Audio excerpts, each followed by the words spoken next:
What if the greatest power a person can wield is not the ability to win any argument, but the ability to not need to? What if true strength is found not in the force of your retort, but in the unshakable calm you maintain when provoked? This is the lost art of the Stoic warrior. Master calmness when provoked. Stoicism, compiled and published by Stoic Power. Lesson 1. Recognizing triggers without reacting. Imagine a seasoned bomb disposal expert calmly approaching a complex and volatile device. Her first and most critical task is not to cut wires randomly, but to meticulously identify the trigger mechanism. She traces the wires, understands the pressure plates, and recognizes the tripwires with a cool, detached precision. She knows that to react to the device without first understanding its triggers would be catastrophic. This is the first lesson in mastering calmness when provoked. You must become an expert in the mechanics of your own inner triggers. This video explores Stoic wisdom as a path to emotional mastery, mental strength, and fearless living, empowering you to unleash your inner strength and remain unshaken no matter what life throws at you. Many of us, however, are in a state of constant inner conflict, living as if we are walking through a minefield blindfolded. A single word, a particular tone of voice, a perceived slight, any of these can act as an unseen tripwire, instantly detonating an explosive and automatic reaction of anger, defensiveness, or anxiety. We don't understand our own inner workings, and so we are constantly being surprised by our own emotional detonations. This is a critical and deeply painful problem because it makes us a danger to ourselves and others. When you are a slave to your own triggers, you are not in control of your life. You cede your power to external events and the whims of other people. Your reactions can damage your relationships, sabotage your career, and destroy your own inner peace. You live in a constant state of alert, waiting for the next inevitable explosion, which is an exhausting and unsustainable way to live. The transformative solution is to stop being the victim of your own internal mechanics and to become the calm, expert technician. It is the Stoic habit of learning to recognize your triggers with the detached clarity of a bomb expert, understanding that the trigger is just a mechanism, not an uncontrollable force of nature. The core idea is rooted in the Stoic discipline of assent, one of the most powerful tools for self-mastery ever conceived. The Stoics taught that between an event, the trigger, and our reaction, there is a mental event called an impression, or the fantasia. This is the initial, automatic thought or story that pops into our head. The untrained mind fuses with this impression instantly, leading to an automatic reaction. The warrior in training, however, learns to see this impression for what it is, just a first draft of reality, a proposal from the mind, and to recognize it without immediately assenting to it or believing it. By recognizing the trigger and the initial impression, you create a space for conscious choice. This concept, gently explained, feels both ancient and alive, as it is the very foundation of modern cognitive behavioral therapy. To begin this practice of trigger recognition, you must become a student of your own reactions. The first actionable step is to perform a trigger autopsy. After your next emotional reaction, when you've calmed down, take out a journal and investigate. What was the specific word or action that set you off? What was the very first thought or story that went through your mind? What physical sensations did you feel? The second step is to create a trigger list. As you identify these patterns, write them down. Awareness is the first step to disarmament. The third step is to pre-plan your response. For each trigger on your list, decide in advance on a calm, constructive response you will practice next time it appears.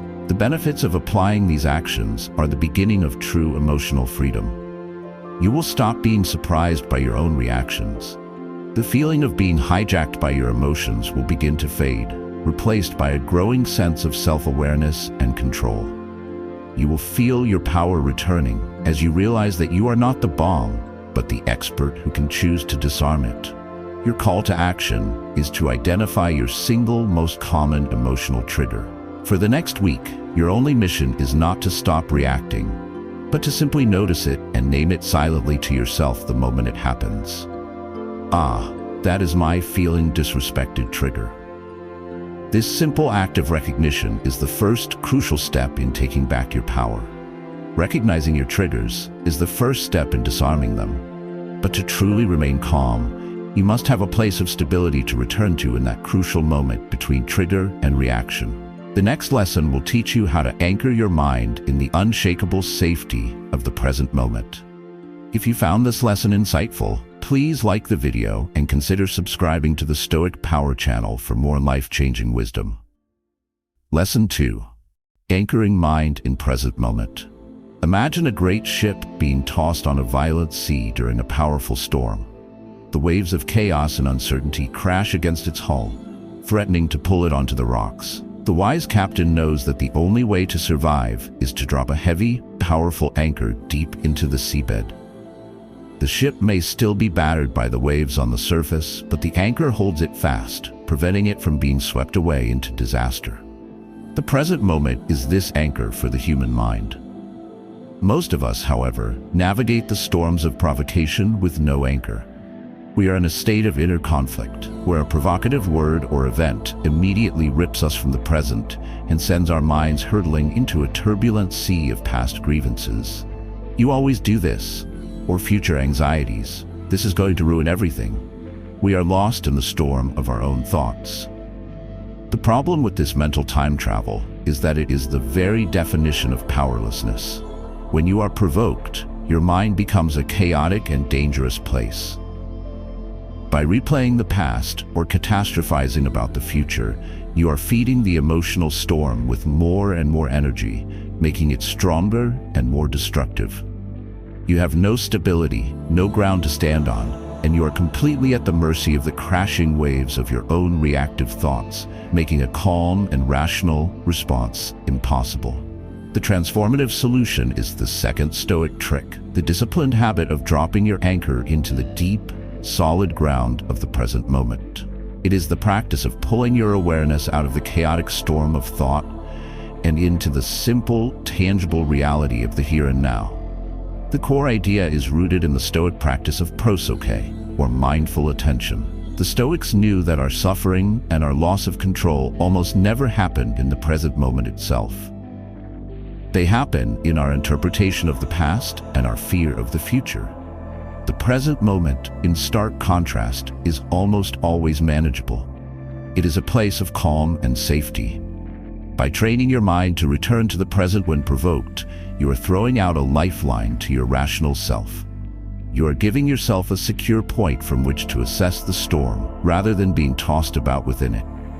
To begin practicing this powerful anchoring technique, you must train your senses. The first actionable step is to focus on your breath. The moment you feel provoked, immediately shift your entire attention to the physical sensation of one breath. Feel the air enter your nostrils, feel your chest expand, and feel the air leave your body. This one breath is your emergency anchor. The second step is to engage in a sensory sweep. Force your mind to name 3 things you can see right now, 2 things you can hear, and 1 thing you can physically feel, like your feet on the floor.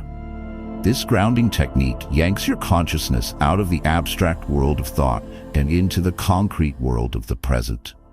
The third step is to observe your physical surroundings with the intense curiosity of a child seeing them for the first time. Notice the details, the colors, the textures. This act of intense observation leaves little room for the mind to entertain a reactive emotional storm. The benefits of this practice are immediate and profound. You will discover that you have the ability to create an island of calm in the middle of any emotional storm. This anchoring technique will become your go-to reflex when provoked, short-circuiting the automatic reaction of anger or anxiety. You will be able to handle difficult situations with a new level of clarity and composure because your mind will be steady even when the world around you is not. You will become the captain who can hold his position in any weather. Your call to action is to practice your emergency anchor drill. Sometime today, when you are not provoked, deliberately practice the sensory sweep. Stop what you are doing and name 3 things you see, 2 you hear, and 1 you feel.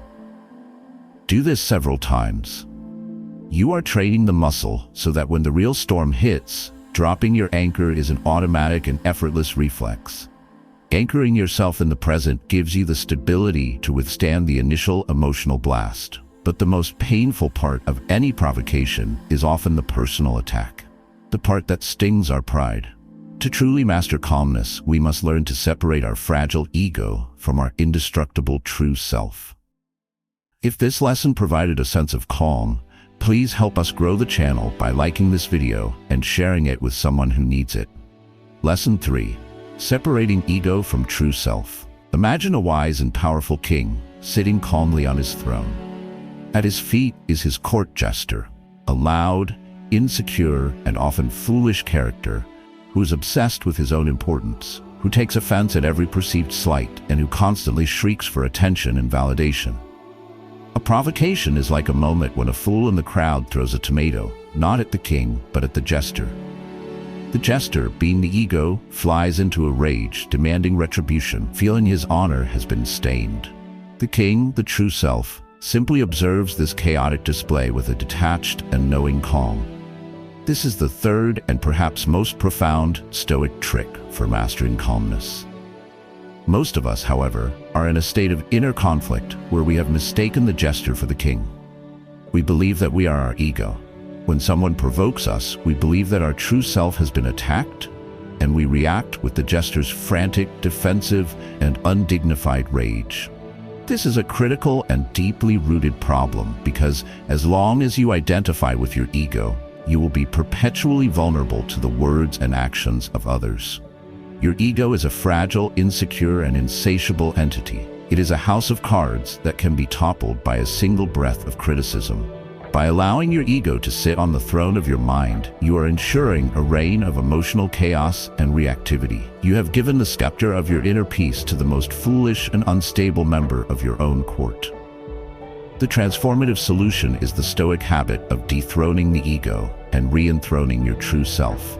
It is the practice of creating a clear and permanent separation between your fragile, reactive ego and your calm, rational, and indestructible ruling faculty. The core idea is that your true self, what the Stoics called the hegemonikon or ruling faculty, is your capacity for reason, virtue, and choice. This is the king. It is the divine spark within you. It is the part of you that is connected to the rational order of the universe. Your ego, on the other hand, is a social construct. It is your reputation, your sense of importance, your collection of vanities. The Stoics taught that the ego and its attachments are indifferents. They are external to your character and have no bearing on your true worth. A provocation is almost always an attack on the ego, the jester. The king, your true self, cannot be harmed by mere words. To practice this separation, you must become the wise king of your own inner court. The first actionable step is to name your jester. Give your ego a name, perhaps a slightly silly one. When it flares up in response to a provocation, you can say to yourself, "Ah, Ricky is at it again." This act of naming and personification creates instant separation and a touch of humor. The second step is to consciously take the perspective of your true self. Ask, from the perspective of my highest, most rational self, is this provocation truly a threat, or is it just noise that is bothering my jester? The third step is to refuse to let the jester dictate your actions. You can acknowledge the ego's rage or hurt, but you, the king, must be the one to choose the calm, dignified, and rational response. The benefits of this practice are the development of a truly deep and unshakable confidence that is not dependent on external validation. You will stop being so easily offended. The words and actions of others will lose their power to wound you, because you will understand that they can only ever touch your ego, not your true self. You will move through the world with a regal sense of calm and self-possession, secure in the knowledge that your inner king is on the throne. Your motivational practice is to observe your jester. For the next week, your goal is simply to watch your ego in action. Notice when it gets defensive, when it craves praise, when it feels slighted. Just watch it without judgment, as a king would watch his foolish but sometimes amusing court jester.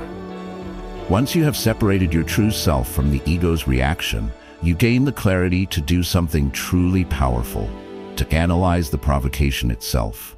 The next lesson will teach you how to read the hidden intent behind the attack, transforming you from a target into a strategist. Please take a moment to subscribe to the Stoic Power Channel to continue your journey to the throne of your own mind. Lesson 4. Reading intent behind provocation. Imagine a master diplomat or a skilled interrogator. When faced with an aggressive statement or a hostile question, they do not react to the surface-level words. Instead, they listen with a third ear, a different kind of perception. They are not hearing an attack, they are gathering data. They are listening for what is behind the words, the fear, the insecurity, the ignorance, the unmet need, the flawed premise. They are diagnosing the other person's inner state, not reacting to their assault. This is the fourth Stoic trick for mastering calmness, learning to read the intent behind the provocation. Many of us, however, are in a state of inner conflict when provoked. We are like amateur soldiers who only see the incoming arrow and react with panic. We do not stop to ask, who shot this arrow and why? Are they a skilled archer or a frightened child just flailing in the dark? We take the provocation at face value and react to the sharp point, not to the source. The problem with this surface-level reaction is that it keeps us perpetually on the defensive and robs us of a massive strategic advantage. When you only react to the words themselves, you are playing the other person's game by their rules. You are allowing their frame of reality to dictate your response. This makes you predictable, easy to manipulate, and keeps you trapped in a cycle of pointless, ego-driven conflict. You are fighting the arrow instead of understanding the archer. The transformative solution is to shift from being the target to being the analyst. It is the Stoic habit of looking past the provocative words and using your reason to diagnose the likely cause of the attack. It is to see the provocation not as an insult, but as a symptom of the other person's own inner turmoil. The core idea is rooted in the Stoic belief that people do not do wrong willingly. They do so out of ignorance of what is truly good.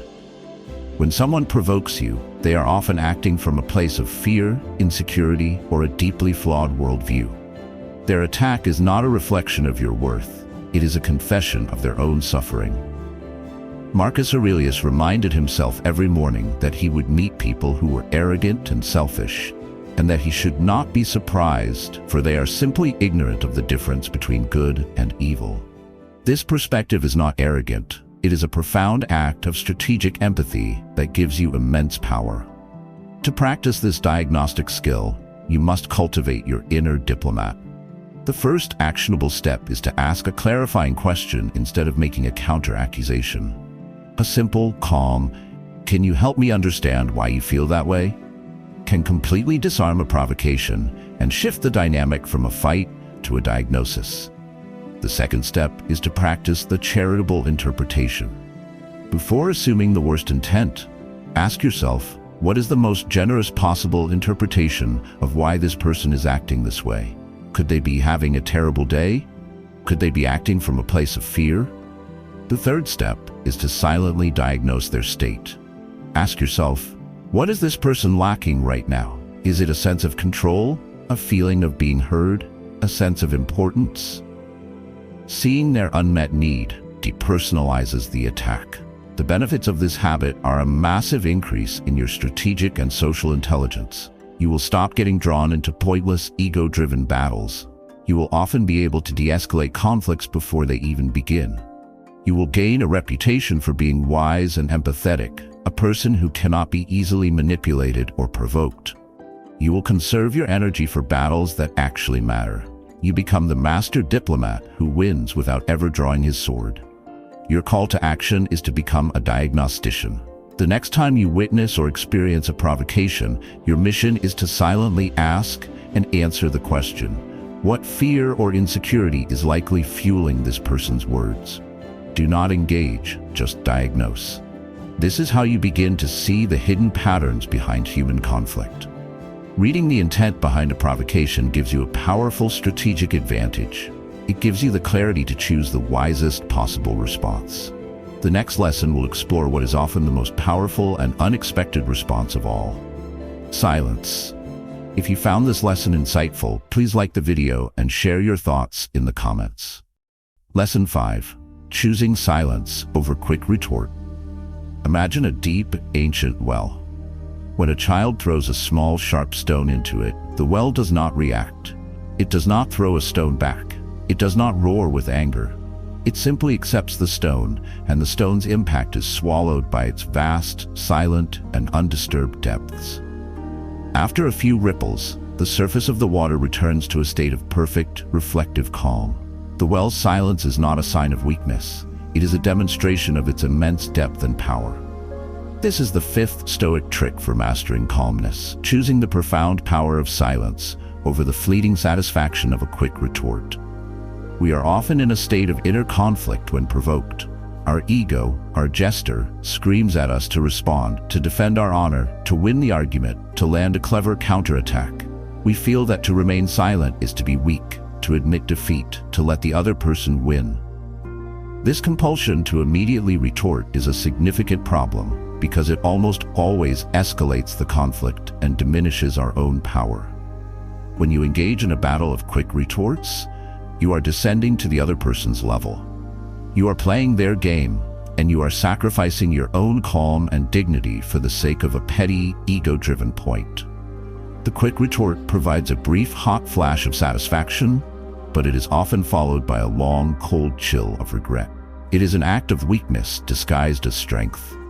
The transformative solution is to embrace the wisdom of the well. It is the Stoic habit of understanding that in many situations, the most powerful, the most dignified, and the most strategic response is a deliberate and composed silence. The core idea is that silence is not an absence of response. It is a very powerful type of response. Composed silence communicates several things that a quick retort never can. It communicates that you are in complete control of your emotions. It communicates that you do not consider the provocation worthy of a reply. It communicates that you are operating on a higher level, that you are not going to be pulled down into the mud.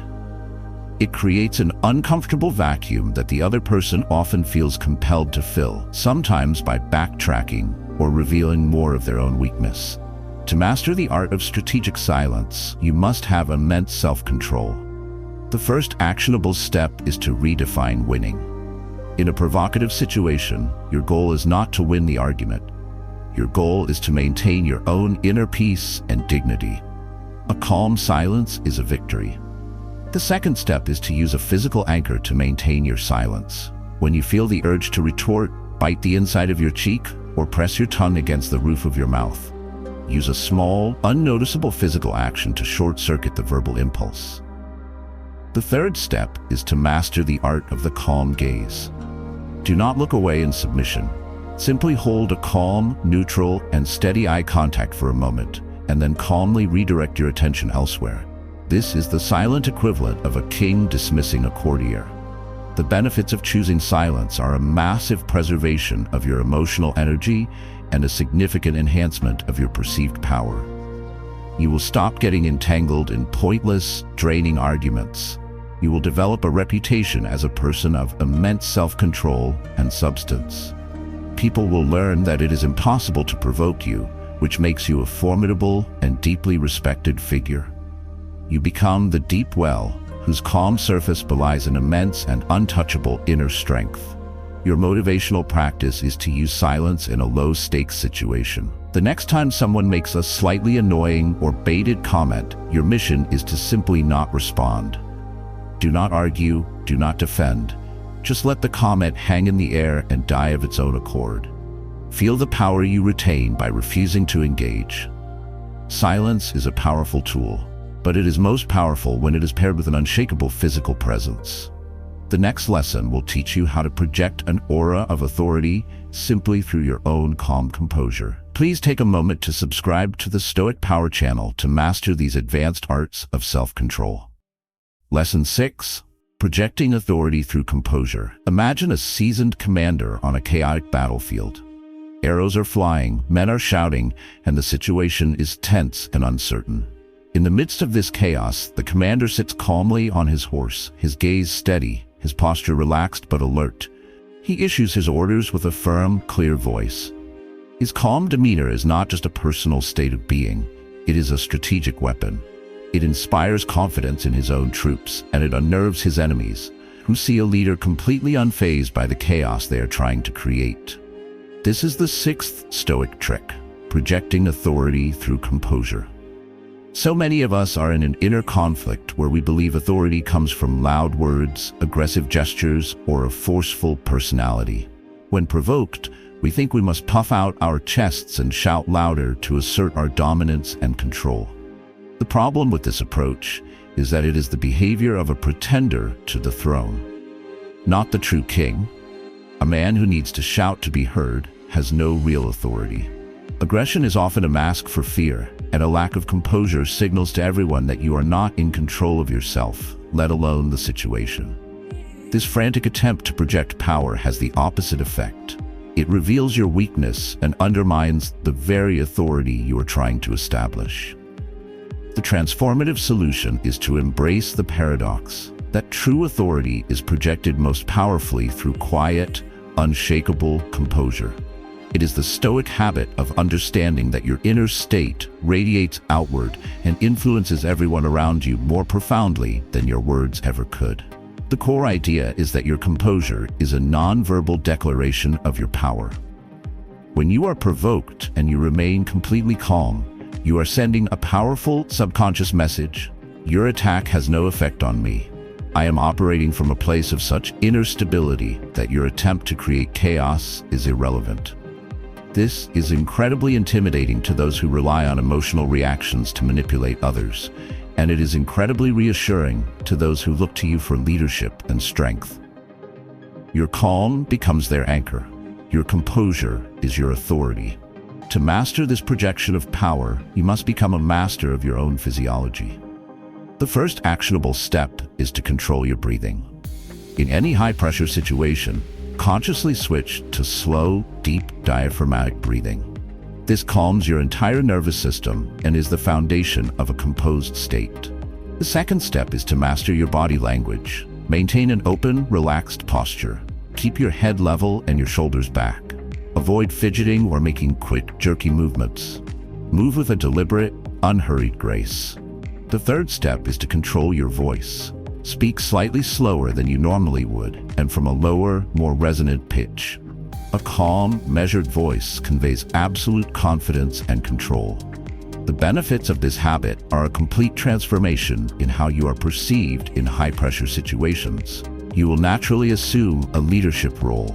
As people are instinctively drawn to composure in the midst of chaos, you will find that you can de-escalate tense situations simply through the force of your own calm presence. You will feel a profound sense of self-mastery, knowing that you are the commander of your own state, not a victim of it. Your call to action is to practice state management. Once a day, deliberately check in with your physiology.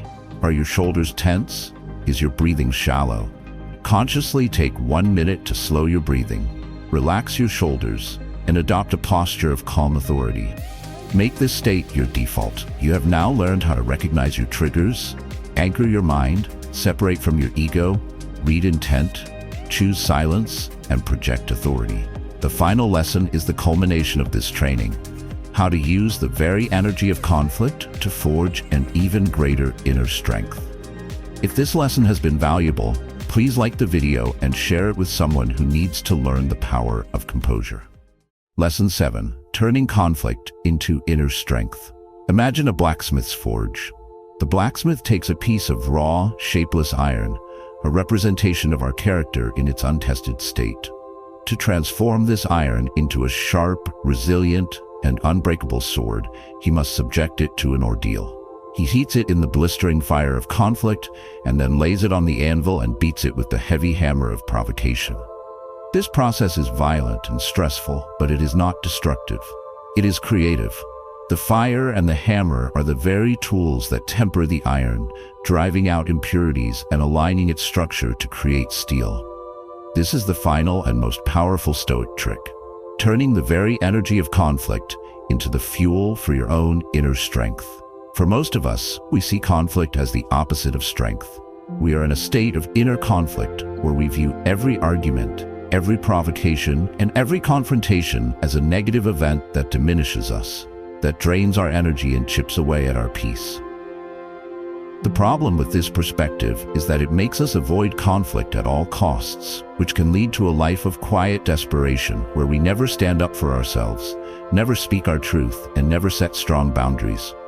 Or, when conflict is unavoidable, we see it as a purely destructive event, leaving us feeling bitter, resentful, and weakened. We see the hammer and the fire as a threat, not as a tool. The transformative solution is to become the master blacksmith of your own soul. It is the Stoic habit of seeing every conflict, every provocation, as a precious opportunity to step into the forge and temper your own character into something stronger, sharper, and more resilient than it was before. The core idea is the ultimate expression of the Stoic maxim: the obstacle is the way. The conflict is not an impediment to your growth. It is the very arena of your growth. Every provocation is a chance to practice all the virtues you have been cultivating: the patience, the self-control, the wisdom, the courage. The person provoking you, in the Stoic view, is not your enemy. They are your sparring partner, your spiritual trainer, sent by the universe to help you forge a stronger soul. This perspective transforms every difficult person in your life from a curse into a gift. To master this art of psychological alchemy, you must change your goal in any conflict. The first actionable step is to make your new objective not to win the argument, but to win the inner victory. Define a win as maintaining your composure, acting in accordance with your virtues, and emerging from the conflict with your character strengthened. The second step is to practice gratitude for the test. After a difficult interaction, take a moment to be genuinely grateful for the opportunity to have trained your virtues under live fire. This feels strange at first, but is a profoundly powerful reframe. The third step is to use post-conflict reflection, as we have discussed, to analyze your performance and extract the lessons. See every conflict as a data point that helps you become a better warrior. The benefits of this final habit are the achievement of true, battle-tested resilience and strength. You will no longer fear conflict because you will see it as your greatest opportunity for growth. You will develop a deep and unshakable confidence in your ability to handle any person and any situation with grace and strength. You will transform the most negative and draining parts of your life into your most potent sources of power. You become the master blacksmith, capable of turning the raw iron of any situation into the tempered steel of a virtuous character. Your final call to action is a commitment to the forge. The next time you find yourself in a conflict, your mission is to silently repeat this mantra to yourself. This is my training. This is making me stronger. Let this be the new soundtrack to your challenges. By recognizing your triggers, anchoring your mind, mastering your ego and your emotions, and ultimately, by learning to use conflict as your forge, you master the art of calmness and transform yourself into an unshakable warrior. To master calmness when provoked is the ultimate superpower. It is not about suppressing emotion, but about transforming it. By using these 7 Stoic tricks, you can turn provocation from a source of stress into a tool for building profound inner strength and unshakable peace. Thank you for taking the time to watch the video. We gently remind viewers to like, comment, and subscribe to the YouTube channel for more wisdom on becoming the master of your own soul.